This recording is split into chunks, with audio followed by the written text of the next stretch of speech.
ordered. And our normal procedure, and I think we have several other members joining us, we'll ask unanimous consent to have them join us too, is we'll go through the members who sit on the committee and then defer to you, both in opening statements and in our questioning. So again, as members return, we will begin that process. Mr. Issa, the chair of the full committee, always likes us to remind people, have the chairs remind folks why we are here, why we do what we're doing as the Government Oversight and Reform Committee, and our mission statement, which is simple, that taxpayers sent us here to oversee taxpayer dollars, programs, how they're expended. Congress both authorizes and appropriates laws, but the oversight function is extremely important, and it keeps us focused on our responsibility, making certain that programs work, that taxpayer dollars are wisely spent, that Washington and the people who represent the hardworking Americans who do have, again, accountability of their government. So that's an important responsibility. Today, the focus of today's hearing is really going to focus on where we are on some of our Federal drug laws, policy, and enforcement.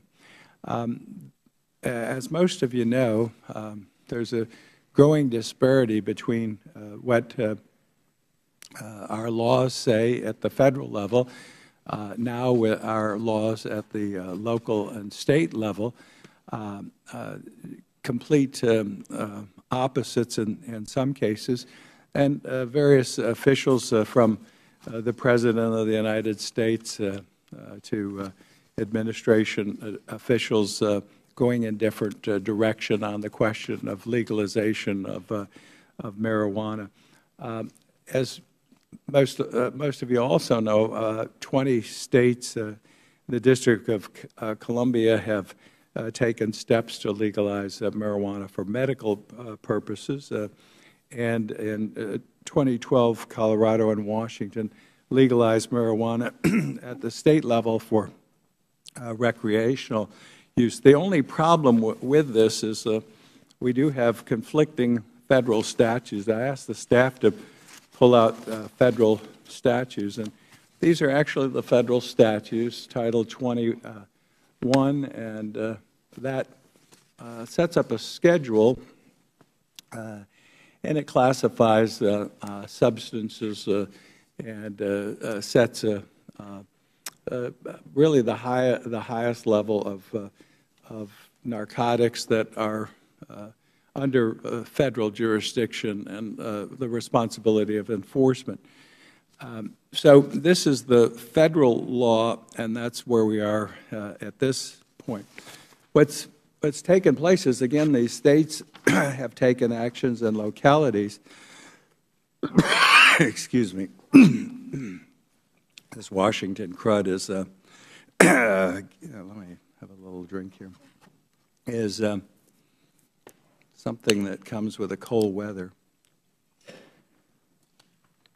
But again, we've heard what the law is. We've seen what states are doing, and unfortunately, there's chaos as it relates to where we're going and what our policy is as far as what's allowed, what's legalized, and now enforcement's going to react.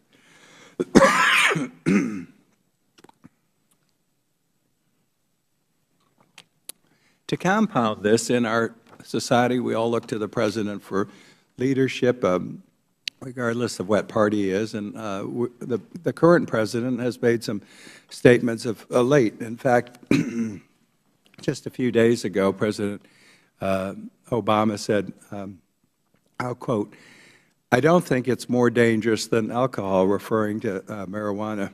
And then he said, it's important for it to go forward because it's important for society not to have a situation in which a large portion of people have all at one time or another broken the law and only a few select people get punished. That was a statement by the President of the United States in regard to legalization. So again, you have a growing, I call it the schizophrenic approach to what's going on and where we are and where we may go. At the same time, the President of the United States, our Chief Executive, is making that statement. I've got an article from Washington Post, and the DEA operations chief of the Drug Enforcement Administration called the legalization of marijuana at the state level reckless and irresponsible, warning that the movement to decriminalize the sale of pot in the United States will have severe consequences. Then it's also interesting to see the path that the administration is also heading down.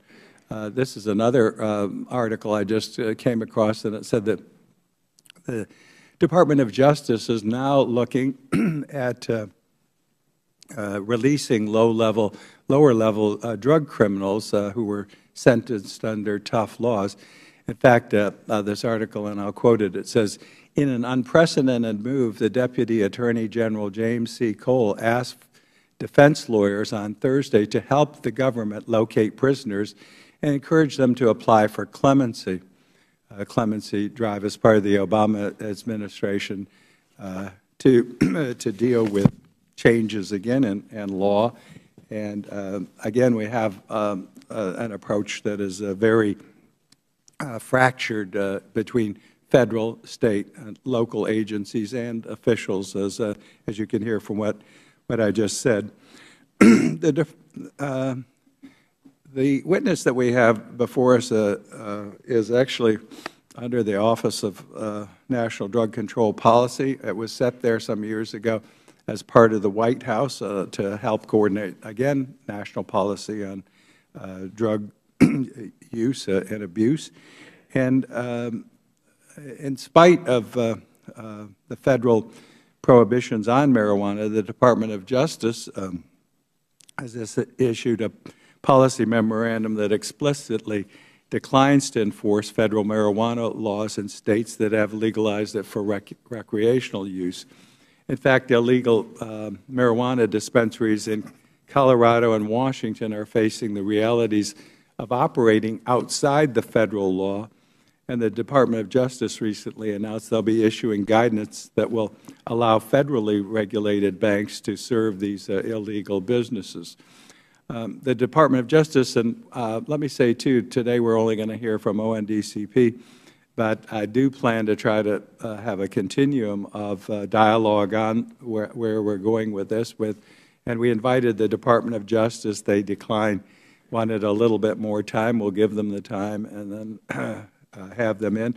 I'd like to also have DEA and other agencies, and then hear from some of those that have worked in the field of trying to help both the country and our citizens and youth deal with the illegal narcotics question. So we get representatives of some various groups. And I might recall, for the benefit of my colleagues, I chaired the Criminal Justice Drug Policy Subcommittee from, I think it was 98 to 2001, and held the very first hearings ever held in Congress on the subject of marijuana.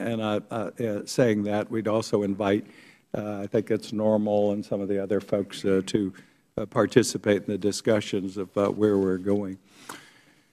So the other thing that we have to consider today is that about $25 billion was provided for drug control programs. That's $25 billion in fiscal 2012 enforcement and a whole host of other activities. $10.1 billion, or about 40%, was provided for prevention and treatment programs. So we have a big financial stake in some of these programs and where we're going. In fact, 15 federal agencies administer 76 programs aimed at drug abuse and prevention. Despite the illicit drug use, despite all that, illicit drug use is, in fact, increasing with our adolescents, and marijuana currently accounts for 80% of illicit drug use by our adolescents.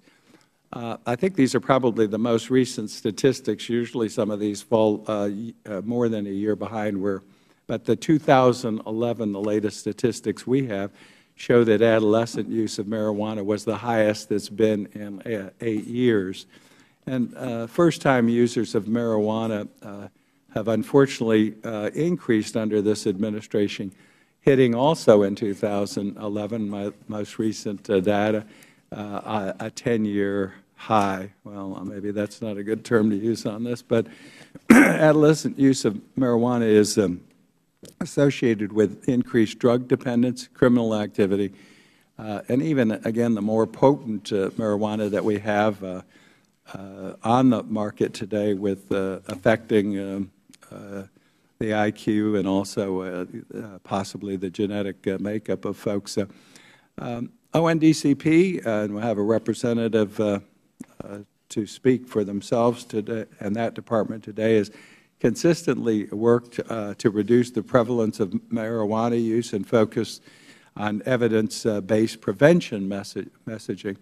In 2013, the National Drug Control Strategy, the President's message to Congress, and he gives us a message with that title every year, said, and let me quote from it, "The importance of prevention is becoming ever more apparent. Despite positive trends in other areas, we continue to see elevated rates of marijuana use among young people, likely driven by declines in perception of risk."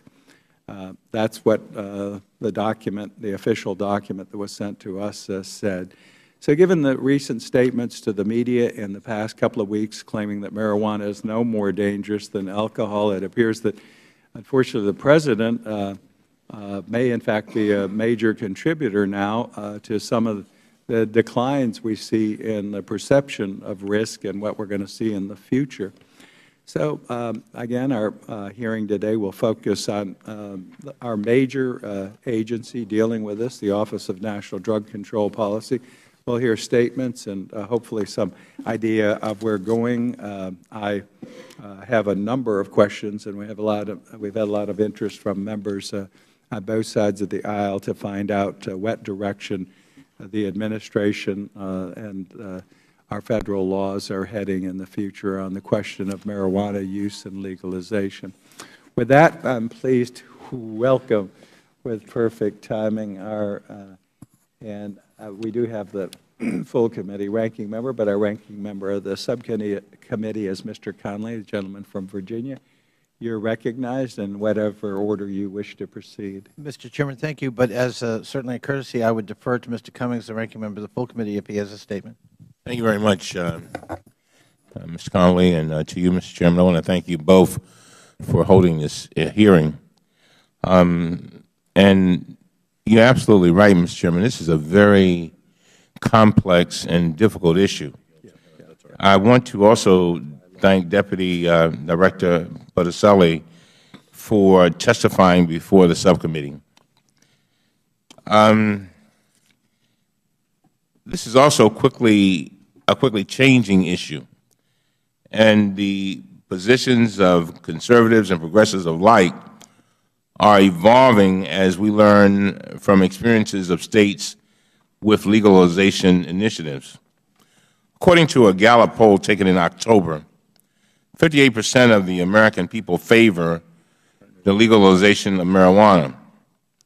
Over the past 8 years, 20 states and the District of Columbia have passed laws permitting the use of marijuana for medical conditions. And in 2012, Colorado and Washington chose to legalize, tax, and regulate limited amounts of marijuana for recreational use. I believe the purpose of today's hearing is worthwhile: to review the position of Federal agencies with respect to states that are legalizing marijuana, both for medicinal purposes and recreational uses. The Office of National Drug Control Policy serves as a very critical role in balancing our nation's drug control efforts by coordinating government-wide public health and safety initiatives that address drug use and its consequences in our communities. In addition, the Department of Justice is charged with enforcing the Federal Controlled Substances Act, and it issued guidance to prosecutors in August on marijuana enforcement. Mr. Chairman, I'm thankful that ONDCP is here today, but as you know, I believe this hearing would have been more informative with the Justice Department at the table. I know our officers worked together to try to find a mutually acceptable date, and your decision to move forward today with ONDCP alone is not your prerogative. I hope we can continue to work together in a bipartisan way as we have in the past to get the viewpoints of the other agencies involved. Personally, I share your concerns about the negative health effects of marijuana, particularly on the youth in my district and across the country. Even when it is used for medicinal purposes, people should understand very clearly that smoking marijuana is dangerous to their lungs and their hearts, and it results in a wide range of negative health effects. Apart from health concerns, however, I also have serious questions about the disparate impact of the federal government's enforcement policies on minorities. After reviewing the FBI uniform crime reports and state databases, on one article found, and I quote, "Police arrest blacks for marijuana possession at a higher rate than whites in every state and nearly every city and county, despite the two races using marijuana at equal rates." My home state of Maryland has similar disparities in enforcement.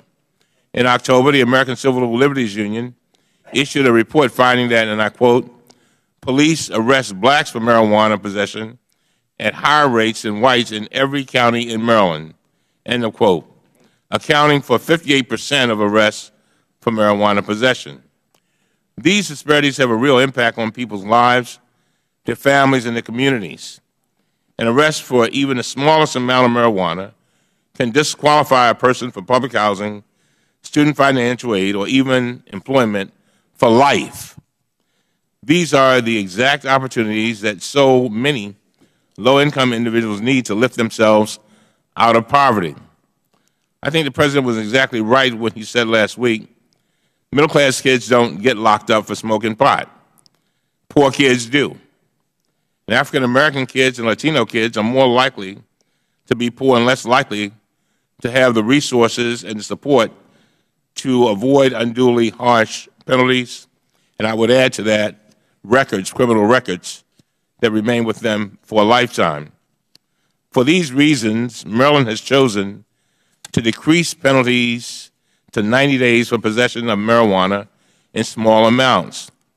It also required courts to consider a defendant's use of medical marijuana as an affirmative defense, and it permitted research on medical marijuana. Mr. Chairman, I previously served as the ranking member of the Subcommittee on Criminal Justice and Drug Policy, so I understand that there are various components to this debate. But one thing does concern me greatly, how in some states one can purchase marijuana, and the people in my state and in my district are getting arrested and serving sentences. And it just seems to me there's something not right about that. And I'm hoping that you will address that, Mr. Botticelli, because these are serious consequences. It's one thing when you have equal enforcement, but it's another thing when some people are engaged in purchasing marijuana in the streets and other ones in the suites. And so what happens is that you have unequal enforcement, and you have many African-American young men, as you well know, spending long sentences sitting in prison, while others, law enforcement don't even touch. So those are the kinds of concerns that I have, Mr. Chairman, and I'm hoping that we will get to some of that today. And with that, I yield back.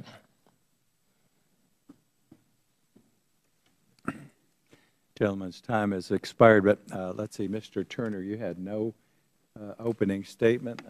We'll go back to Mr. Conley. And before I do, Mr. Conley, ask unanimous consent that the gentleman from Tennessee, Mr. Cohen, be allowed to participate on this panel.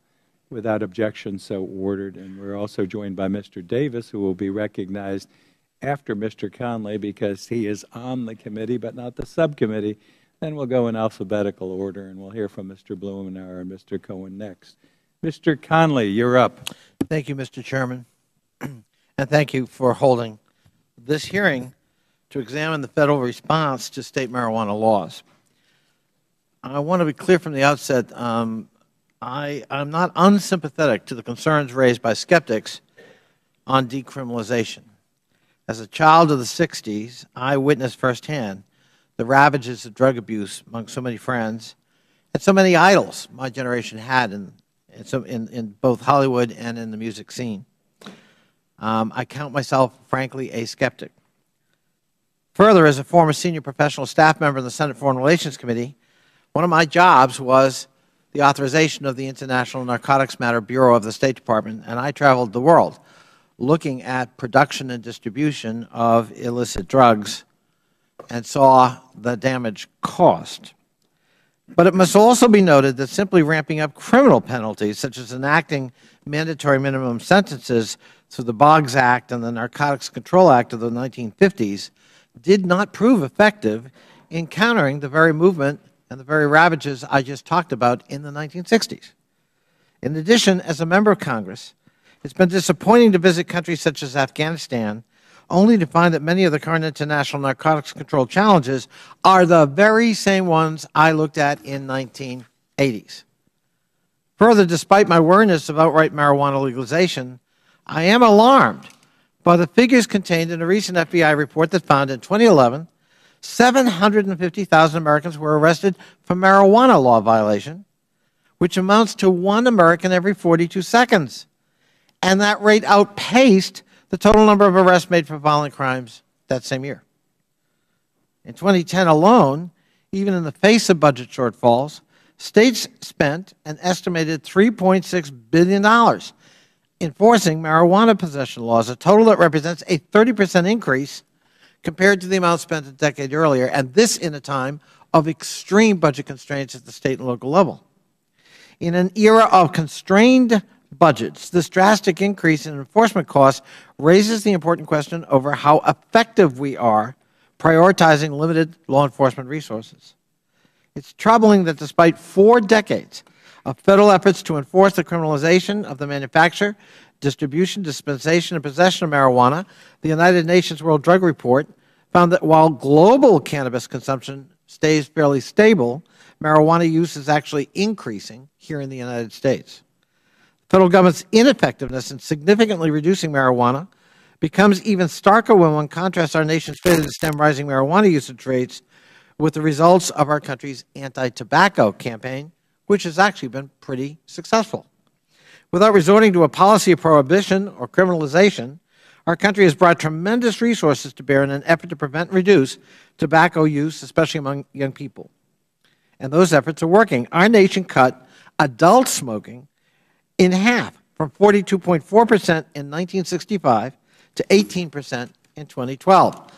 Employing data-driven tactics, states and municipalities have continued to refine anti-tobacco initiatives, enacting policies focused on creating smoke-free environments and increasing the price of cigarettes. Just today, there was a new campaign announced by the United States government aimed specifically at teenage smoking to deter it. These types of policies have led to impressive results. For example, California successfully lowered its adult smoking rate from 16.3% in 2000 to 12.7% 12 years later. And with respect to reducing frequent cigarette use among youth nationwide, the CDC reports the decrease has been dramatic, falling from 16.8% in 1999 to just 7.3% in 2009. Our steady progress in reducing tobacco use serves as a valuable reminder that the best policies to prevent and reduce the use of harmful substances need not always be, and perhaps shouldn't be, total prohibition and criminalization.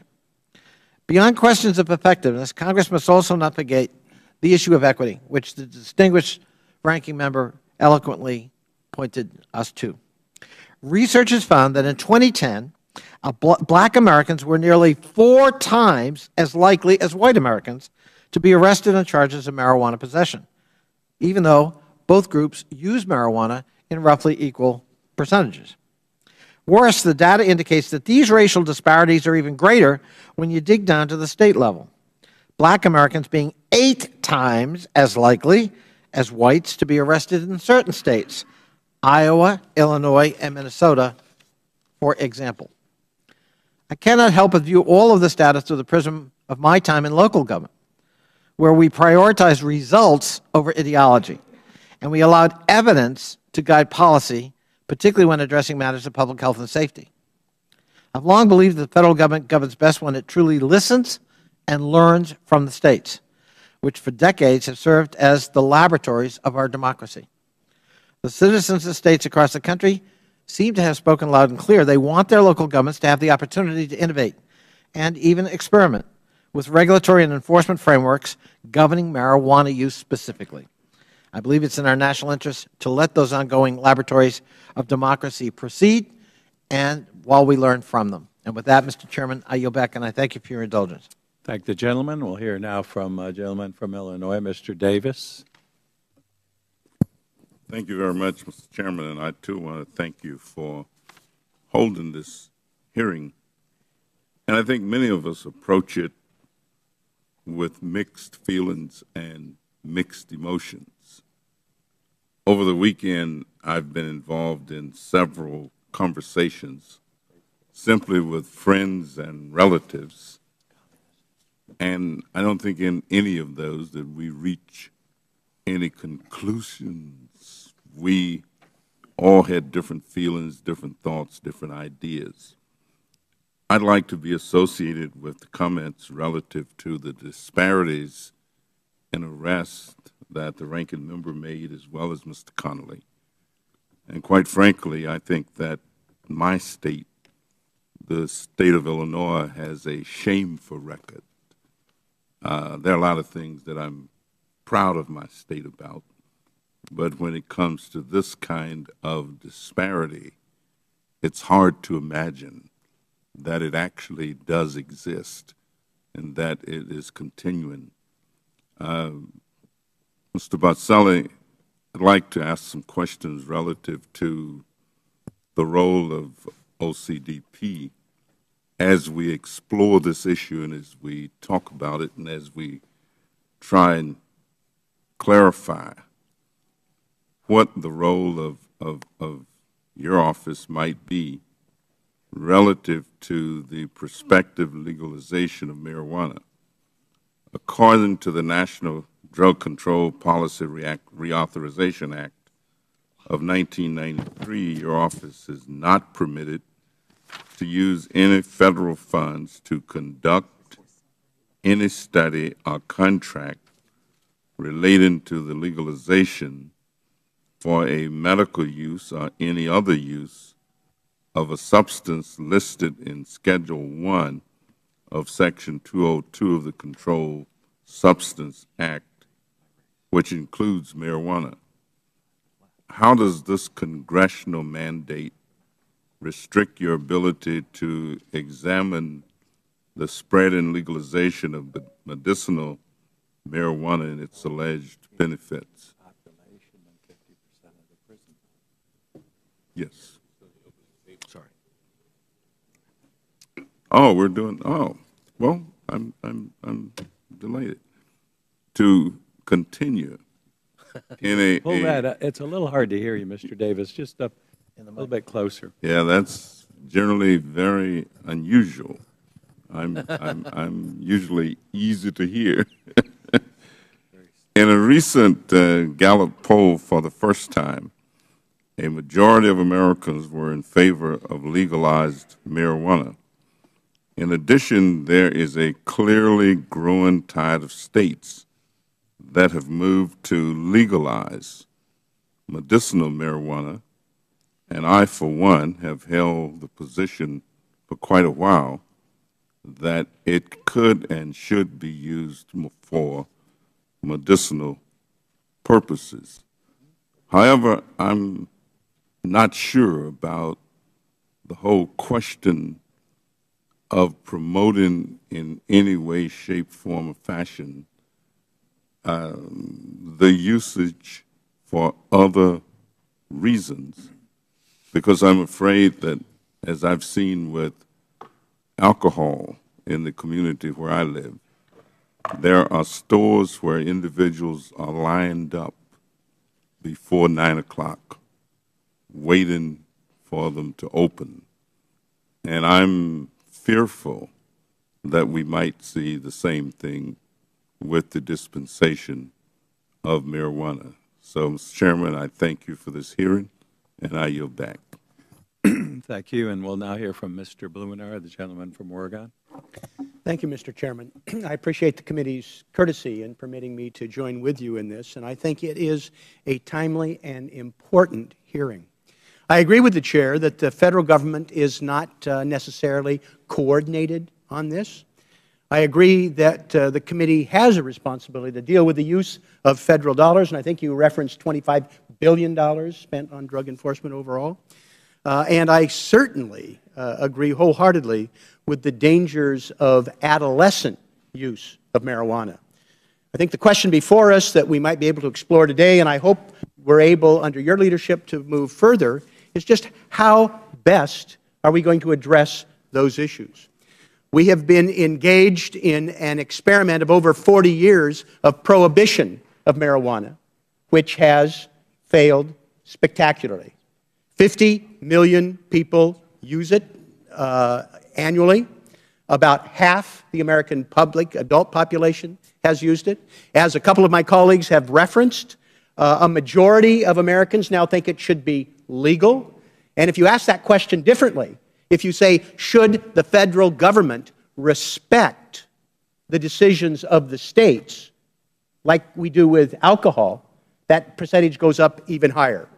Mr. Chairman, I noted last week in your state, almost 700,000 signatures were delivered that will require a vote in the fall on Florida becoming the first southern state to approve medical marijuana. And recent surveys indicate about 2/3 of the population now says they support it, and I've seen one survey that's much higher than that. We've talked about the costs.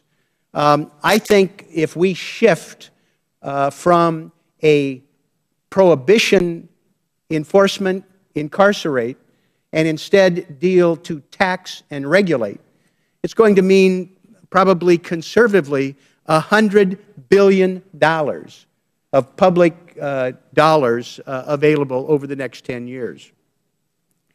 It is outrageous that 8 million people have been arrested in the last decade, and as several of my colleagues have mentioned, it is outrageous that African American youth, primarily young men, are almost 4 times as likely to be arrested as white youth, even though, in fact, there's evidence that the white youth use marijuana as much or more than African American. And I think it was Mr. Cummings who referenced some of the disparities in different regions. There's some areas in Louisiana where that disparity is 11 times greater for African American youth. And I do think the administration needs to think through what a comprehensive approach should be. The President has acknowledged what most Americans know. Marijuana is, well, frankly, not as dangerous to your health as tobacco. It's not as addictive. Congress is also out of touch, I would suggest, because Congress established these schedules that you referenced in your opening statement. According to what we have in statute, marijuana is Schedule I, which puts it on a par with LSD and heroin, has no medicinal properties, and is more dangerous than coke and methamphetamines. And I don't think you will find any sheriff, any district attorney, or any health expert who would remotely suggest that that is true. We are in a situation now where there is nobody who checks the identification of an adolescent. They're not asked to prove their age. There's no license that a drug dealer loses. Mr. Conley's comments about the progress that we've made with tobacco, which is highly addictive and still kills hundreds of thousands of people a year, is significant. And I am hopeful that with this committee's leadership, we can look at how maybe we rationalize this, that we don't interfere with the states, where 146 million people live where it's perfectly legal to buy marijuana under state laws, most of it according to votes of the people. And there are little things that we can do to fix anomalies. Federal law forces legitimate marijuana businesses to be entirely cash. They can't get a bank account, and delivering their tax payments with shopping bags full of cash. If you care about money laundering, if you care about tax evasion and theft, is crazy. It's just crazy. And we tax these legally authorized under state and local law businesses 2 and 3 times more heavily than we treat other businesses. I know Mr. Norquist, Grover Norquist, joined me in a press conference on legislation I have to fix that. Mr. Chairman, I appreciate your dealing with this issue. I appreciate your courtesy in allowing me to be with you, and I hope you can help shine a light and we can have this important conversation. Well, thank you for joining us. Just one thing I'll point out. When I showed the schedule today, and I had heard the President say that Congress had to resolve this matter, the staff in their briefings to me said that actually they have the authority to change that without Congress. Absolutely. So that's something I want to get into with Mr. Botticelli and where they intend to go on this. But some good points. And let me yield now to gentleman also not part of the panel, but came to the hearing. Thank you, Mr. Cohen from Tennessee. Thank you, Mr. Micah. First, I want to thank you for allowing me to participate. I enjoyed serving under you on Transportation Committee. And secondly, I'd like to incorporate by reference all of the things that have been said that are politically correct on this issue as if I said them. And basically, I agree with most of them. And I want to thank the President. I don't think the President has been schizophrenic. The President hasn't gone nearly as far as I would like to see him go on this issue because it's a freedom issue. But the President has gone somewhat in enlightening the public as to priorities and as to Louis Brandeis and the laboratories of democracy, and we're on the right path. I would submit, with all due respect to my fellows on the other side, that schizophrenia, which my father was a psychiatrist and taught me something about, could be described as a party that talks about saving money all the time and being concerned with deficits and being totally driven by that, but not being concerned in saving money when people are in jail for marijuana and mandatory minimums that judges have said were awful, and for nonviolent first-time offenders who are serving lifetime sentences in jail, costing us $30,000 a year, and the population of jails has gone up 800% in the last 30 years. That's schizophrenia. You're concerned about cost and cutting costs, but not when it's jailing a population. I think it's schizophrenia when you're all for state issues and preemption and priorities and giving power back to the states, but not when it comes to them passing laws concerning marijuana. Then you're not for state initiatives and state priorities. And I think there's a certain schizophrenia for a party that talks about civil liberties, but not when it comes to personal liberties on this subject. So sometimes politics makes strange bedfellows, and whether they're in the same bin as McMurphy or not is another issue to be discussed. Mr. Botticelli, your hands are tied on Schedule 1, but it is ludicrous, absurd, crazy to have marijuana in the same level as heroin. Ask the late Philip Seymour Hoffman, if you could. Nobody dies from marijuana. People die from heroin. And every second that we spend in this country trying to enforce marijuana laws is a second that we're not enforcing heroin laws. And heroin and meth are the two drugs that are ravaging our country, And every death, including Mr. Hoffman's, is partly the responsibility of the federal government's drug priorities for not putting total emphasis on the drugs that kill, that cause people to be addicted and have to steal to support their habit. And heroin and meth is where all of your priorities should be. And it's not just Mr. Hoffman, a brilliant actor at 46 years of age, who first went to prescription drugs and then came back to heroin. That's our two major issues, I guess. I had a young friend, son of a girl I dated, who died of a heroin overdose about 2 years ago. I went to a party in Memphis recently, not Vermont, where the governor spent his entire State of the State hour address talking about the ravages of heroin in his state, but Memphis, Tennessee, where 4 women, give or take my age, well, maybe 15 years younger, sometimes I lose perspective, talked about heroin being a great problem among their children and in the Memphis community, and about another young man who had died of heroin. Heroin is getting into the arms of young people. And when we put marijuana on the same level as heroin and LSD and meth and crack and cocaine, we are telling young people not to listen to the adults about the ravages and the problems, and they don't listen because they know you're wrong. Because as Mr. Micah said, we know a lot of young people smoke marijuana. They shouldn't. Young people should be being young people. The most precious commodity in the world is time. Young people have got lots of time. Mr. Mike and I don't have that much more time. That's just the realities. And when you're young, enjoy being young, playing ball, taking it easy, just doing kids' things and learning. And you shouldn't be doing drugs, but they are. And we need to make sure that we keep them alive. We need to educate them.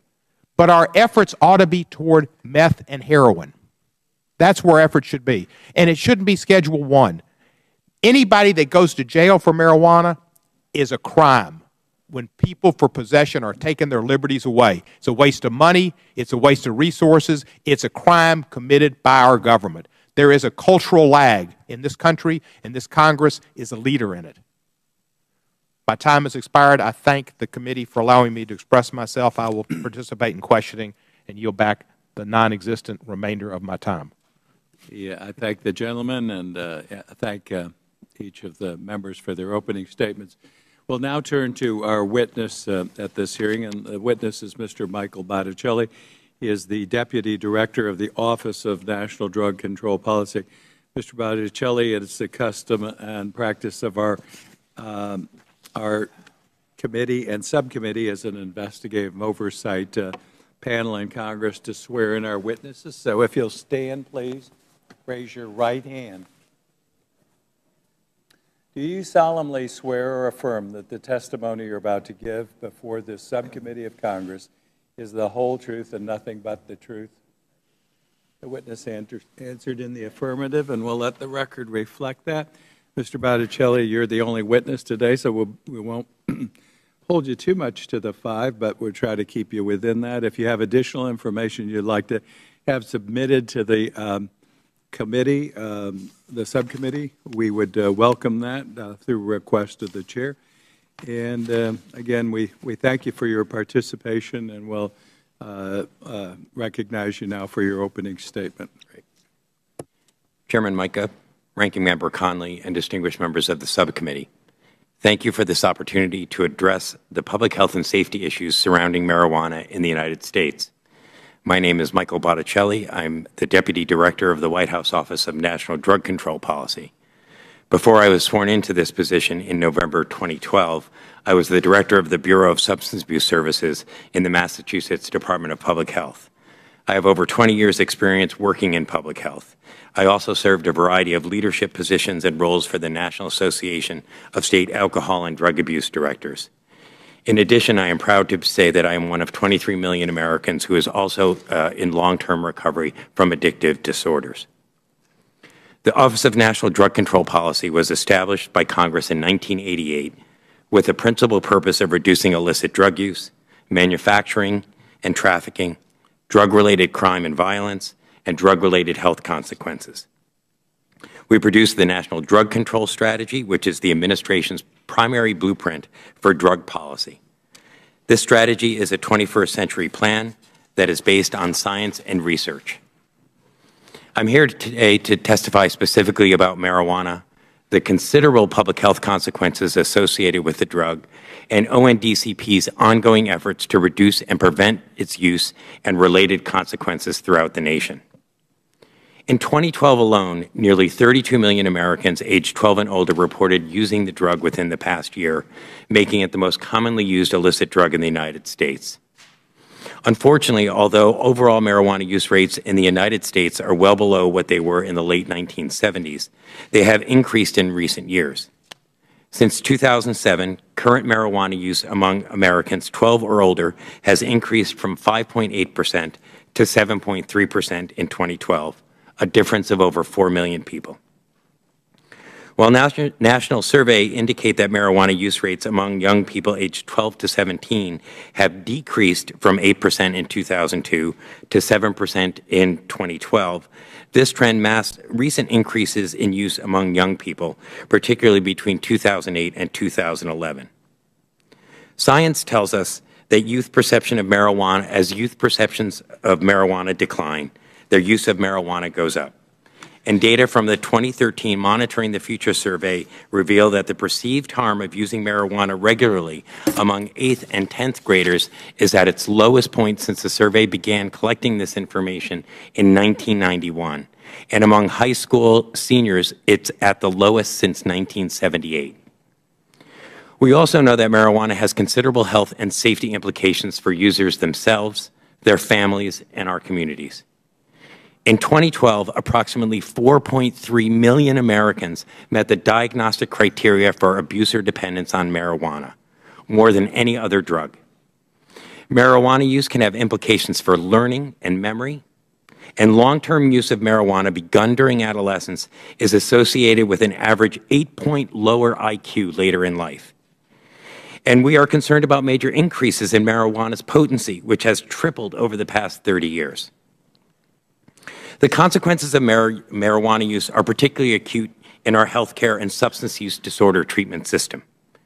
In 2011, marijuana was involved in nearly 456,000 emergency department visits nationwide, and in 2012, approximately 314,000 Americans reported receiving treatment for marijuana use in the past year, more than any other illicit drug, and trailing only alcohol and pain relievers.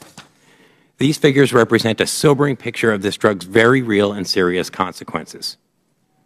This administration has been consistent in its opposition to attempt to legalize marijuana and other drugs.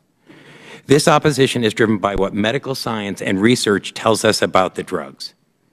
We know that calls for legalization often paint an inaccurate and incomplete picture of marijuana's significant health consequences.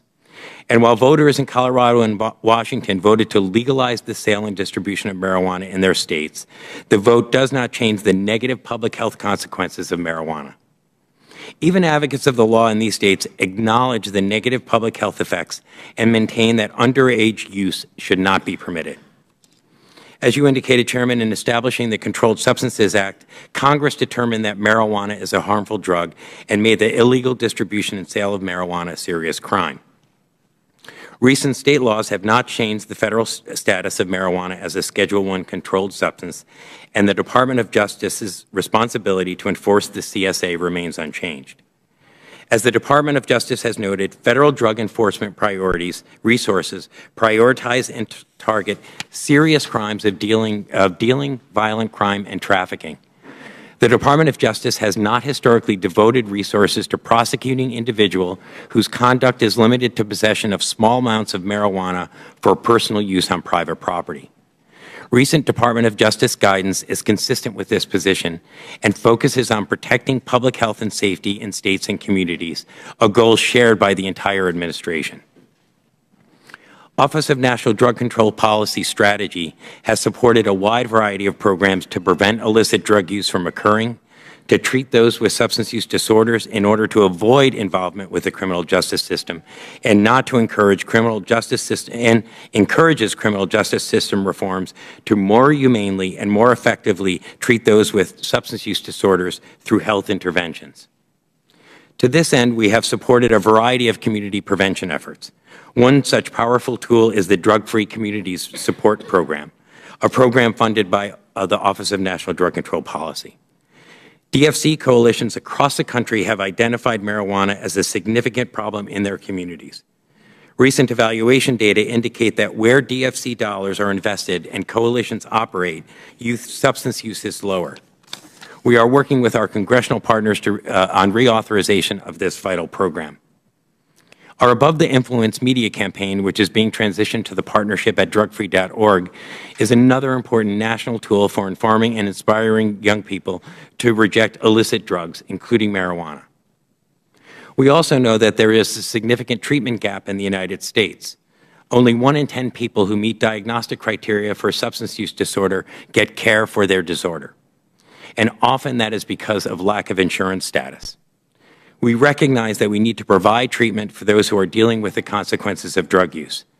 The Affordable Care Act will expand coverage for substance use disorder treatment.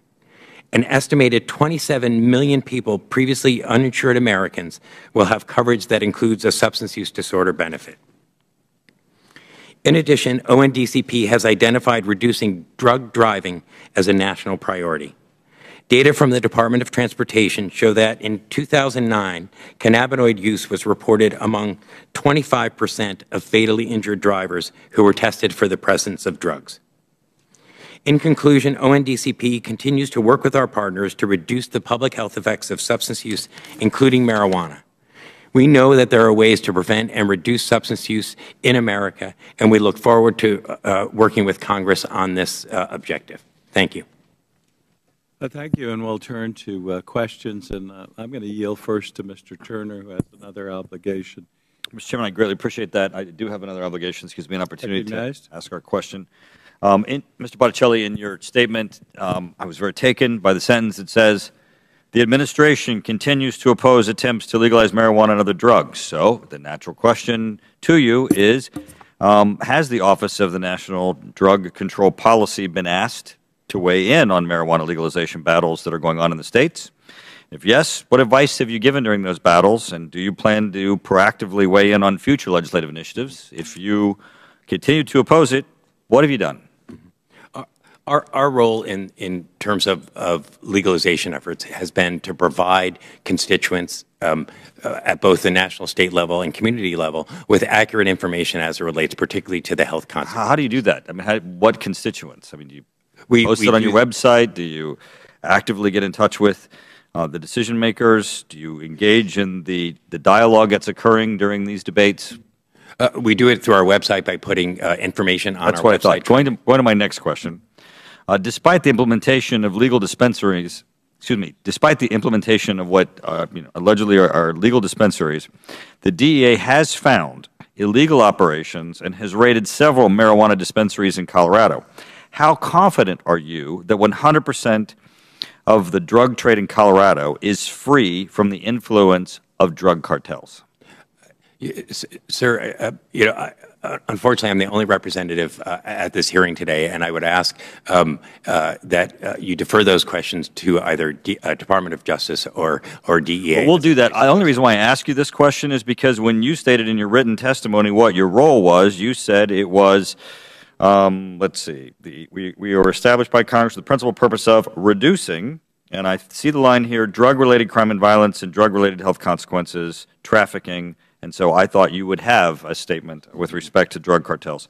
Third question, what are you doing to ensure that marijuana will not be exported from legal states to illegal states? Again, seeing that from your written statement, that is certainly part of what you were tasked with by Congress. What do you see there, sir? So as you're aware, in the August Department of Justice memo, they set out 8 criteria for any state that's moving toward legalization in terms of states' responsibility in implementing legalization efforts in terms of marijuana. Clearly, one of those criteria that the Department of Justice is looking at is preventing the state's responsibility in preventing the transportation of marijuana in states where it's legal to where it's not. It's incumbent upon the states to ensure that that does not happen.